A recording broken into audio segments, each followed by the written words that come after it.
நம்ம தமிழ் சினிமாவுடைய பெருமையை முதல்ல இந்தியா முழுக்க கொண்டு போய் சேர்த்தது மிஸ்டர் மணிரத்னம் தான்.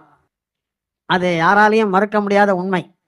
அப்படி எவ்வளோ பேர் தமிழ்லேருந்து ஹிந்திக்கு போயிருந்தாலும் இவர் போல ஜெயிச்சவங்க யாருமே கிடையாது. ஒரு மனிதன் எவ்வளவு உயர்ந்தாலும் அவன் விண்ணை பார்த்து நடக்கக்கூடாது, மண்ணை பார்த்து தான் நடக்கணும். அதுதான் மணிரத்னம். மணிமணியாக ஷாட் எடுப்பார், ரத்தன சுருக்கமாக டைலாக் எழுதுவார். கம்பளி பூச்சின்னு திருக்குறள் மாதிரி அந்த கம்பளி பூச்சி டைலாக் பாப்புலர் ஆகி போச்சு.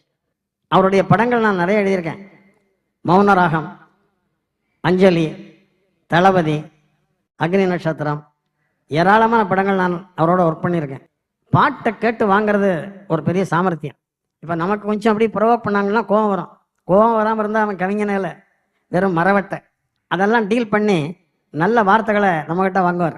என்ன ஒருத்தர் கேட்டார், நீங்கள் 50 வருஷமாக சினிமாவில் எழுதியிருக்கிறீங்களே, நீங்கள் எழுதினதில் உயர்ந்த பாட்டாக நீங்கள் எதை நினைக்கிறீங்கன்னு நான் சொன்னேன். மன்றம் வரும் தென்றலுக்கு மஞ்சம் வர நெஞ்சம் இல்லையோ தான் நான் எழுதினாலேயே சிறந்த பாட்டுன்னு சொன்னேன்.